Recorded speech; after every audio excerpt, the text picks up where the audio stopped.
Phone at the computer desk. 1, 2, 3, 4, 5, 6, 7, 8, 9, 10. This is the microphone at the computer desk. Yeah, that's fine. Okay.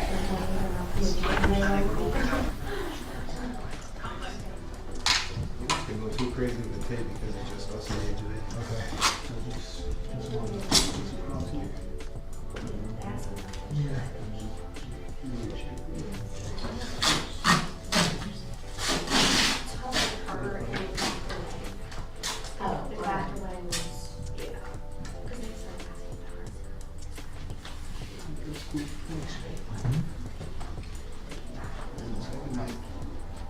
I'll probably just put this here, that's it. Okay. Because it's a done deal.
All rise.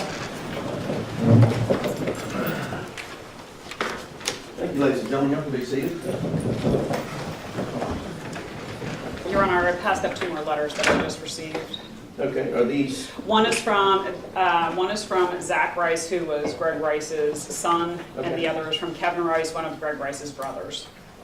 And we'll then, look at it at the appropriate time. and then Savannah Rice is present and would wish to address the court, but I'll call the case first with Your Honor's permission. Please. Your Honor, this is State of South Carolina, County of Horry versus Christopher Dontell. Your Honor, Mr. Dontell pleaded what I call straight up to the court as we were prepared to begin his trial to accessory after the fact under True Bill 2024 GS 2603534 and criminal conspiracy to commit murder 2021 GS 2601198. My use of the term straight up means that he did so with absolutely no discussions and no agreements with the state. As I said, the state was poised to proceed with trial when the defendant stood up and expressed his desire to plead guilty. He did testify in the trial of his co-defendant, Meagan Jackson, last month. All right. Let's go ahead and swear the defendant, please. Please raise your right hand. Do you solemnly swear or affirm to tell the truth, the whole truth, and nothing but the truth, so help you God? Yes. All right. Good morning, Ms. Zmroczek. How are you? Good morning, Your Honor. Doing well, thank you. I'm doing well. Does the state wish to go first, or would the defense like to be heard first? Your Honor, I think that obviously we would prefer to hear. Okay. We were just handed a copy of the 2 letters that you received as well, and I think they said Miss Savannah Rice would like to. Yes. And we're fine Let's with that. go ahead and hear from the state and the victim's family. Okay. Thank you.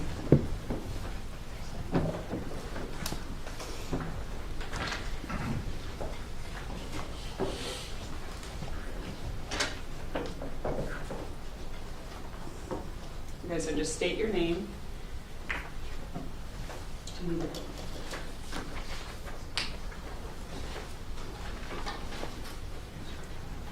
Say your name so the court reporter gets it. Savannah Rice. Good morning, Ms. Rice. Good morning. How are you? I'm doing all right. How are you? I'm good. I'm good. I know you're nervous. I just want you to act like you're just talking to me, okay? Thank you, Your Honor, for hearing my statement. I've had a lot of time to think about what happened, and that doesn't change any way that I feel about the sentencing of Chris Dontell. Chris may have had his family to worry about, but he also had my family to worry about the day he chose to continue being an accomplice. He hugged me as I cried and begged for my dad to come back. He told me it would be okay and that we would find my dad. He didn't tell me that we would find him dead. He could have told the cops what happened. He could have made the choice to do the right thing. I've ran dozens of scenarios through my mind. He could have went to the cops and ended this years ago, but he didn't. I will never forgive him for that, because my siblings and I have lost our parents and our wives. We will never be able to live a normal life, and even more so, this has made it worse. Chris deserves maximum sentence possible. Thank you. Thank you, Ms. Rice. Ms. Rice, I do want to tell you, I understand how hard this has been on you and your family. While I can't fathom the pain that you've suffered as a result of this, I just want to commend you for your strength, for being here, for being there for Ms. Jackson's trial. I know that takes a lot of strength, and I just want to thank you. Thank you, sir.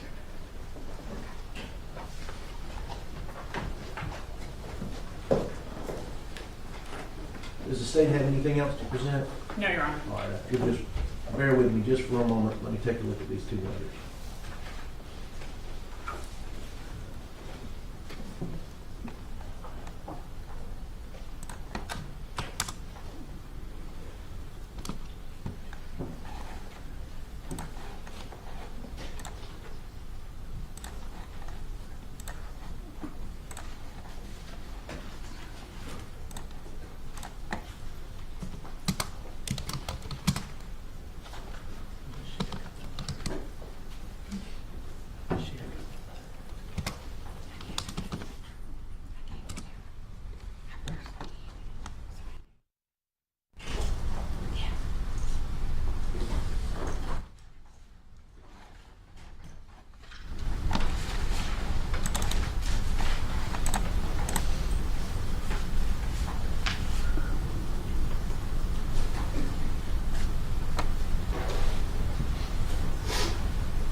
Thank you.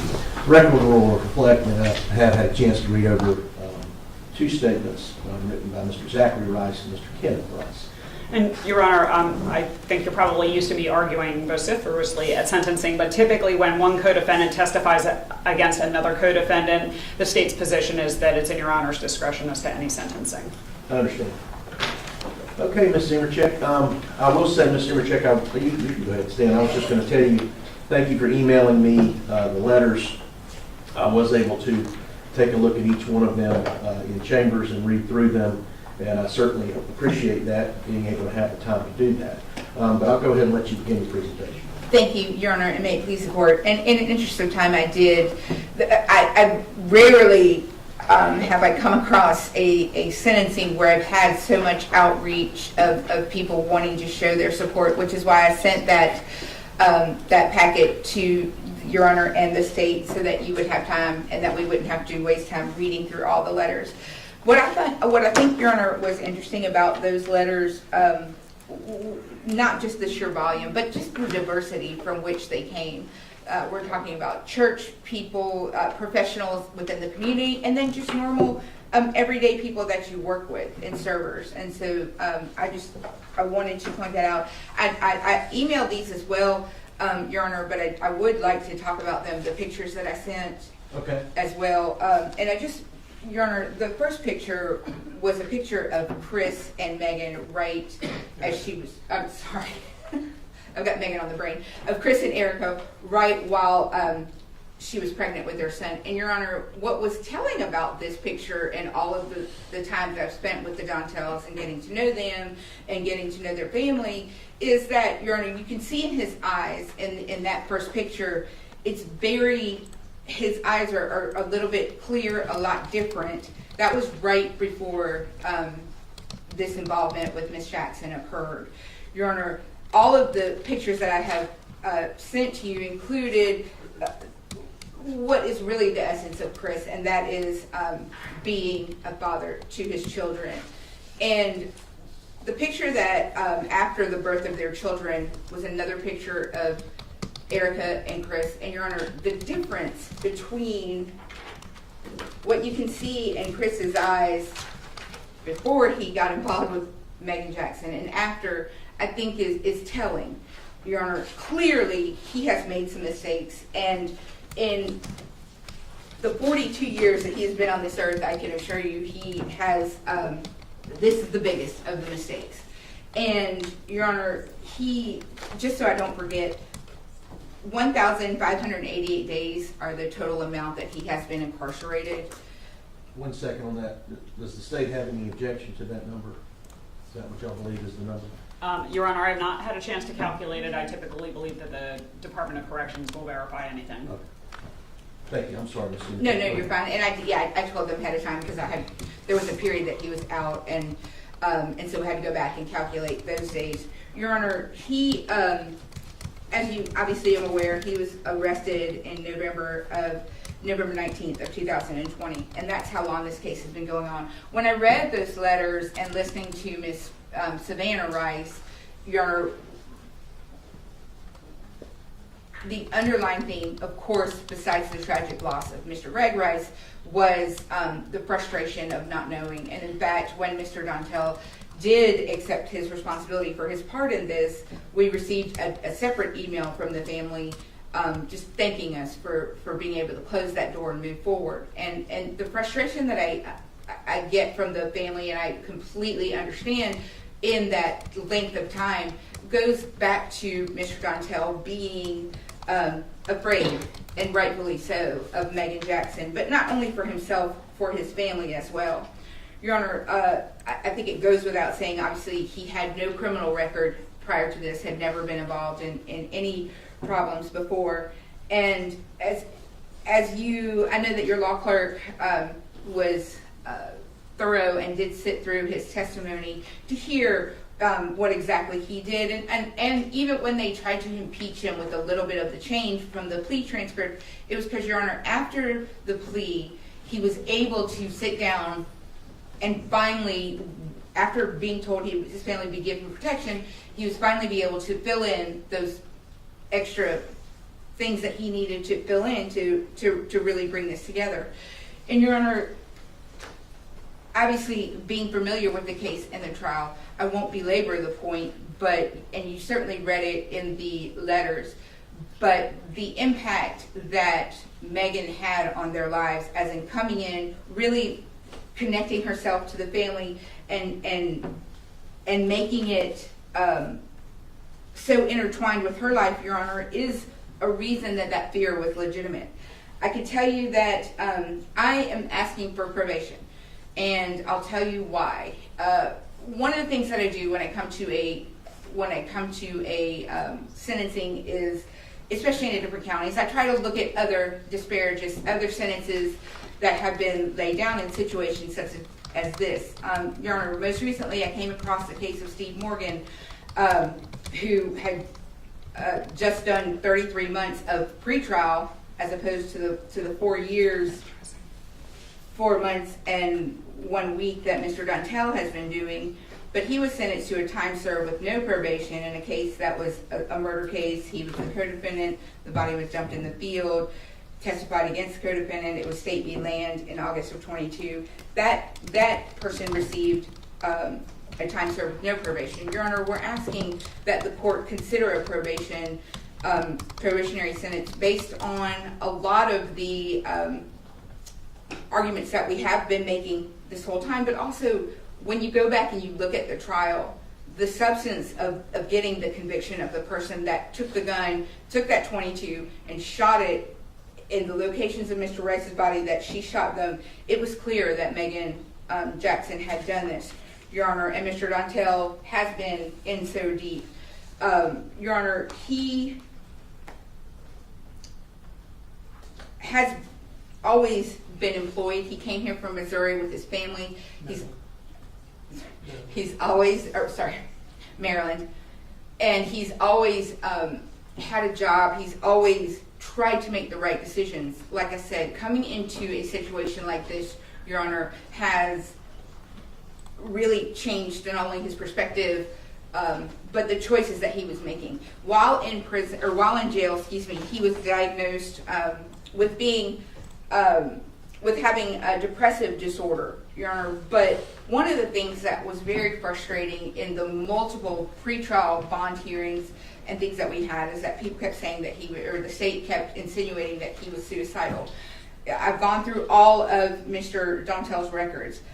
He has been diagnosed with a major depressive disorder, which I think is how we another reason we ended up making he made these terrible decisions. But Your Honor, there was never a history of any suicidal ideations. Another frustrating fact that Mr. Dontell kept encountering when he was attempting to get out on bond, like his co-defendant was, even though he violated that when they were first out together, the fact that she continued to remain out was incredibly frustrating to him.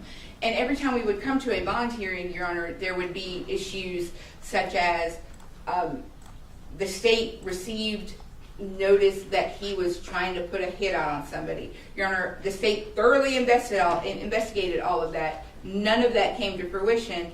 I firmly believe, Your Honor, that the state was being provided information by his co-defendant to specifically keep him in there. She took that opportunity to drive by Mr. Dontell's house with his wife and kids to continue that fear and those threats to him, and that's exactly how he took them. But Your Honor, he has spent all of that time trying to work on himself. He has a strong support system, Your Honor, and I believe that Mr. Dontell himself has written and it's probably just easier for him to read because he's nervous, so I know he wants to address the court, but also his wife would like to address the court. Obviously, we've kept that number of persons down to a minimum, but we would ask that the court, then that's why we submitted all those letters, but we would ask that the court do hear from Erica Dontell at this time. Your Honor, when Your Honor believes it's appropriate, I do need to correct a mischaracterization.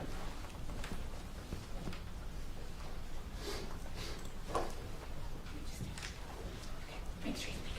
Good morning, Ms. Dontell. Good morning. If you'll just state your name just for the record. Erica Dontell. All right, thank you. Happy to hear from you. Thank you. My name is Erica Dontell. I'm Christopher Dontell's wife. On June 12, 2025, Chris and I spent our 10th wedding anniversary testifying against his co-defendant, Meagan Jackson. For nearly 5 years, I've made the choice each and every day to stay married to Chris. Despite the murder charge, affair, selling, though it felt more like losing my dream home, severe depression and anxiety, financial hardship, and all while solo parenting and homeschooling our 2 kids in hopes of getting them the most normal life possible, I've stayed, and I would like you to understand why. The Chris that has been presented to you in this courtroom over the last few years is not the man I chose to marry and build a life with. While Chris and I have been married for 10 years, we've been together for nearly 15, just about half of my life. While Chris and I, the totality of the horrible and unimaginable events that have gotten us here today only took a matter of months. Chris was not simply caught up in a workplace affair, but instead Meagan Jackson infiltrated all areas of our lives and became the literal antichrist to our family. Within 8 short months, Meagan Jackson moved into our neighborhood and set her plan in motion with 2 goals in mind: end Chris and mine's marriage and rid herself of Greg Rice, only one of which she succeeded at. From day one of knowing Meagan, she had perfectly curated a narrative to gain compassion from both Chris and myself. At the time, it was our understanding that Greg Rice was an abusive, drug-addictive pervert, and Meagan sold that story to us every chance she got. Chris nor I had never met Greg, and from her stories, we felt we never wanted to. I believe everything she told us was a tactical move to allow her plan to move forward without a hitch. Meagan sold both Chris and I on the idea that we were all friends, and she was willing to and ready to solve all of our problems. She used the economic crash caused by COVID to shower us with expensive gifts, food, and promises of my dream come true, a summer camp for kids here in the county. Life was going to be perfect, and she was going to be to thank for it, until it wasn't. Through her manipulation and a full stock of pricey alcohol, Meagan used some challenges in our marriage that I had confided in her to present Chris with an escape from reality of the stresses of home and work. I'm not making excuses for Chris's behavior, but I feel the backstory is important to understand how we got here. Chris made choices that he's expressed to me that he deeply regrets and has been paying for ever since. I will not overlook his role and the damage his decisions have caused. But it's with every fiber of my being that I say, if COVID shutdowns had never happened, Chris would not be involved in this case at all. I do, however, believe Meagan still would have found a way to do what she did to Greg. In January 2011, Chris and I had reconnected when we lived in Maryland, and we clicked instantly. He was hardworking, shared my love of baseball, and had the same overall goals and aspirations for life as I did, including our future plans of moving to Myrtle Beach. We often spent our time on the ball field playing trivia or sitting at the swing at the North Myrtle Beach Airport watching banner planes take off and land. Until November 2021, Chris and I had never been apart for more than a week and a half when he had to go away for training in 2015. We spent just about every single day for 10 years together. I know who Chris is. Chris is kind, helpful, caring, passionate, and enjoys pizza and karaoke, and though his songs may be questionable, but not always family friendly. But above all, Chris loves our kids more than life itself and would give anything to be reunited with them. Over the years, I've been on many death calls with Chris, one of which was one of our first dates. Chris has always had such a gift for making people's worst moments a little easier. We often got letters or ran into family members from death calls that he worked, and every single one would go on about how compassionate and caring he was and about the difference he made in their lives at that time. Based on what I witnessed firsthand for 10 years, it's my belief that Chris felt he had no choice but to be involved how he was in this case. Meagan threatened him, and she was dangerous enough that Chris's previous attorney advised him to continue communication with Meagan out of fear of what she might do if she found out he was turning on her. This was confirmed by the said attorney over dinner with me, and we later sought new counsel. I find myself wishing every day that this was one big nightmare, but unfortunately it's reality. Chris is not the only one that has been punished for over the last 4 years. We've lost family members that never got a last hug or a goodbye from Chris. We've welcomed new family members by marriage and birth into the family that have never met him, and I underwent the entire process of selling our old home and buying a new one because I no longer felt safe with the co-defendant living street away. But most importantly, our kids have suffered. Very quickly, they lost close friends they had in Meagan's kids, their dad, their home, their neighborhood friends, and the normalcy we had prior to October of 2020. Chris is an amazing father despite the poor choices he made over the few months when he was under the control of Meagan.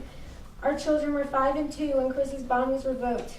Chris missed potty training our son, the loss of first teeth for both of our kids, daddy and daughter dances, and simply just everyday moments that others take for granted.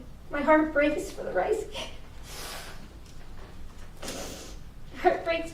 kids who have missed out and will continue to miss those things with their own dad. I would give anything to go back in time knowing what I know now, but unfortunately that can't happen. We were all under Meagan's spell of her false narrative and promises. I will continue to pray for the Rice kids every day and love them and hope they are forever surrounded by the love that they always deserved but did not receive from their own mom. During his incarceration, Chris has attended church services, Christian counseling sessions, which we will continue together when we are able to. And he's helped to keep things as normal as possible for our kids by playing games like rock, paper, scissors and practicing their math facts and spelling words, and even attending sporting events through the video visits. I respectfully ask you to please consider Chris as the man he is as a whole and not just the actions within such a small period of time when he felt there was no way out. We have lost so much already, and it is my hope that you would consider the time Chris and our entire family have already served and allow him to come home to our family. Thank you, Ms. Dontell.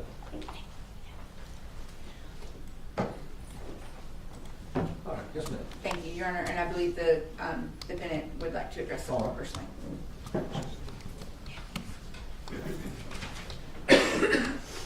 And he wrote it, Your Honor, just because he wanted to keep his thoughts straight. I thought about the Rice family, hurt for them, and wished I could speak with them every day for going on 5 years. I'm so sorry that they had to learn the details of Greg's death in such a public way at Meagan's trial, and that I was the bearer of some of those details. Greg Rice's and Meagan Jackson's 4 kids have become an extension of my family. And knowing how badly,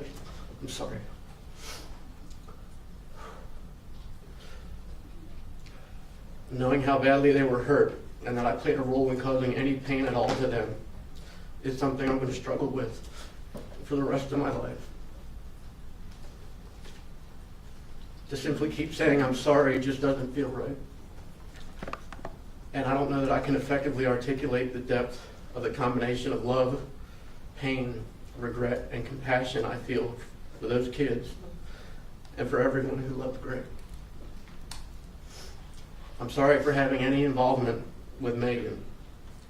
Virtually everything about her is the exact opposite of everything I've ever been and stood for. As embarrassing as it is to admit, I chose to overlook everything bad about her because she was spending thousands of dollars a month on my family, and because she had convinced me that she was basically going to make all mine and my family's dreams come true. In retrospect, it's clear that my involvement with her was founded on deception and selfishness. This led to a snowball of poor decisions on my part, infidelity, and to Meagan having a grip on every aspect of my life. If not for these poor decisions on my part, I know that I would not have been with her on the night of October 2nd, would not have been in the position to be an accessory after the fact, and would not have had any part in causing any suffering to anyone. I heard Meagan say things like, "I'm going to kill Greg," and "I'm going to kill my kids."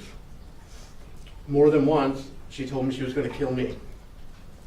She said these kinds of things nonchalantly, and I never took them as a serious threat.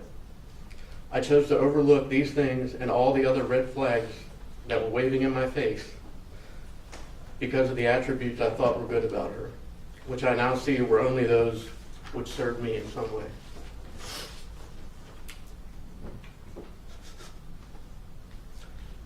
I realized that my involvement with Meagan, and thereby this case, has caused some variation of hardship to many, including my business partners, employees, colleagues, neighbors, my friends, my family, and especially the loved ones of Gregory Rice. During the years I've spent in jail, I have, with the help of counselors, taken accountability and begun the process of repairing the damage. As for the Rice family, I just want them to know that if there's anything I can do to help them gain closure, I'll do whatever I can do for them, whether that's now or years from now. My heart will always be with them. Your Honor, just briefly in closing, I just wanted to address a few more things. One, the letters, and I know that they're not understanding of the law, but with the Rice letters that I just reviewed, and they said that he was permitted to plead to a lesser charge, Your Honor, Mr. Dontell certainly did plead to what he was guilty of. That's something that we had actually been offering to plead to for a while. The negotiations, we couldn't come to an agreement on the negotiations at the time, Your Honor, but we were negotiating with them prior to anybody going to trial. Your Honor,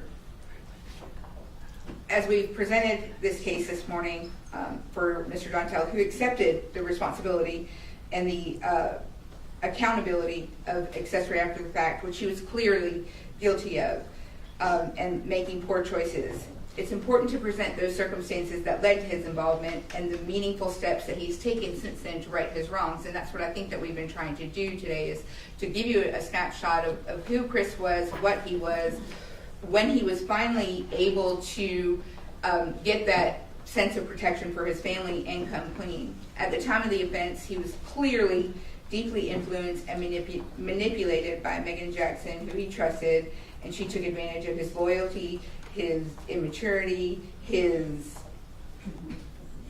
use of alcohol to make poor choices. Your Honor, he did not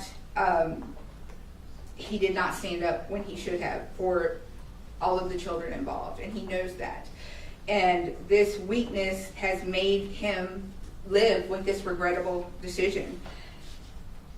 Your Honor, every time I look at this case, I think of all of the things that could have been done if he were a criminal master, even if he wasn't a criminal mastermind, Your Honor, the things that could have been done that would have made this case, for example, using the crematorium, that would have made this case almost impossible to solve. But he was finally able, with risk to his family's safety, his continued reputation, and he finally, in December of this past year, cooperated fully with law enforcement and the prosecution.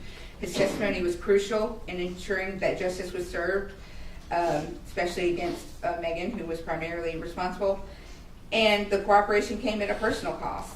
He is continuing to accept the accountability and help correct the wrongs he once enabled. He has shown sincere remorse, in turning his life around. He's engaged in counseling, as you've heard. One of the things that, if you recall, a group of pretrial motions about a year and a half ago, I was demanding to have all of his jail costs, because oftentimes people say things when they don't think the jails are listening. Your Honor, myself and my entire staff spent, I think, 2 weeks listening to almost 4 years worth of jail phone calls. And I can tell you that 80% of those were him talking with his children and still being a father. And I know that is a luxury that he has that the Rices don't have, and he knows that too. And he is still living with that, and he is still combating with that. And he knows that he can't make that right, can't change it, but he can try to make it right from here on out. In his desire to accept that accountability. Your Honor, we understand that this offense was serious, but I think it's important for the court to understand that he was not an architect of this crime. He was someone who made several misguided choices in a terrible situation. He's demonstrated growth, cooperation, a willingness to accept responsibility, and qualities that suggest rehabilitation that he's already started. Your Honor, we are certainly not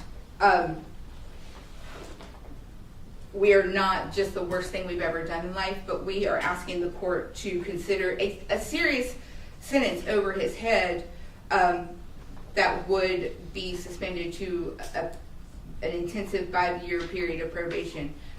In a way, because if he violated that probation, then he would have to go back and do all of that time based under the new law if he were to receive that. So we ask the court to take all of the letters of support, all of what we presented into consideration when making the determination. Justice can be served along with mercy. Thank you. Yes, ma'am. Your Honor, Ms. Zmroczek mentioned a case in her argument, Stephen Morgan, where the defendant was given time served. That actually happens to have been my case, and the two cases are diametrically opposed to each other.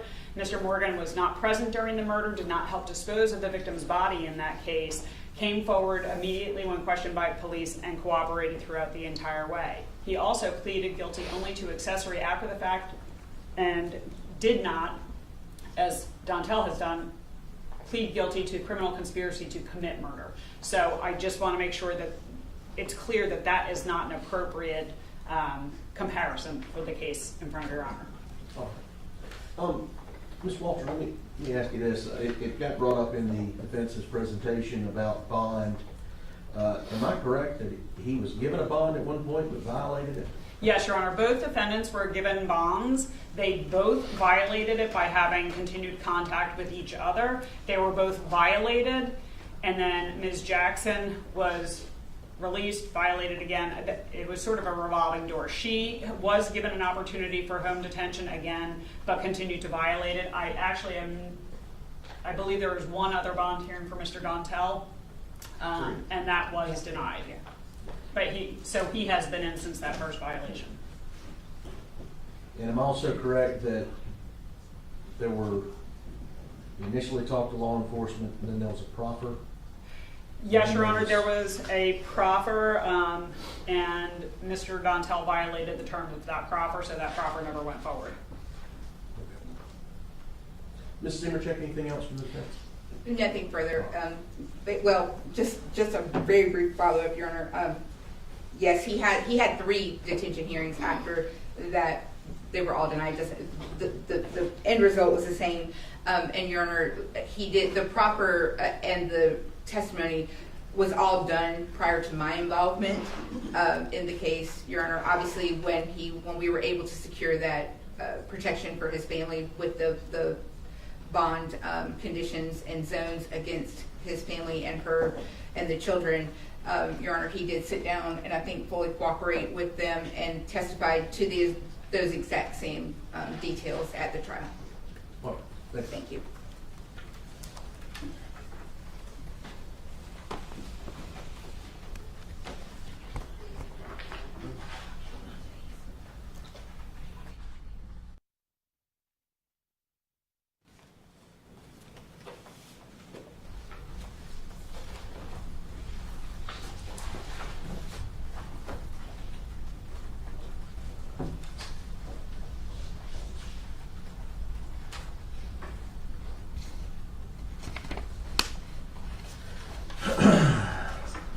Okay. Mr. Dontell, your attorney has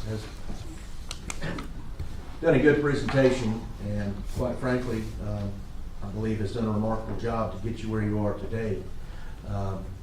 She's correct that my law clerk did go in and view your testimony in Meagan Jackson's trial, but I also went back and viewed your testimony as well. Your testimony did differ in what you admitted to when you pled guilty to the charges you're here for today. My concern is simply this. I understand that you're remorseful. You're here today to take ownership over what you've done. However, by my math, it took about 1,500 days for that to happen. You said in your testimony in Ms. Jackson's trial that you were scared of Ms. Jackson. I don't know what you were scared of once she got incarcerated, though. She absolutely couldn't hurt your family when she was incarcerated. and you still decided that you wanted to withhold the truth. And then you testified or proffered again with the state and again gave them different information. The truth of the matter in this, according to your own testimony, is that you were present when Mr. Greg Rice was gunned down, and that you helped dispose of that body. You, a person who disposes of bodies, as your job. And yet it took you 1,500 days before you gave this family some solace in knowing what happened to their dad. I saw in your testimony where you hoped that your testimony would give you a lesser sentence. And I'll tell you that based on your testimony, the fact that you pled to an accessory and a co-conspirator is your lesser sentence. You very easily could be right where Ms. Jackson is, doing life in prison. I will give you the credit for the time that you have served. You're entitled to that by statute. But as to the accessory after the fact, it's a sentence of this court that you be committed to the State Department of Corrections for a period of 15 years. And as for the conspiracy, it's a sentence of this court that you be sentenced to the maximum again of 5 years, and those are to run consecutive. Mr. Dontell, I understand that you're here and want to give the closure to the Rice family, and I hope that this does that. And I hope that ultimately, when you get out, that you will remember what you've done to your own family and what you've done to the Rice family. But that's the sentence of this court. Thank you.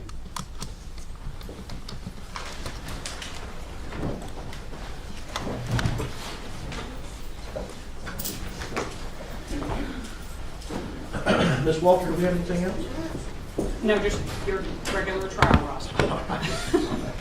All right, thank you. We'll be at ease.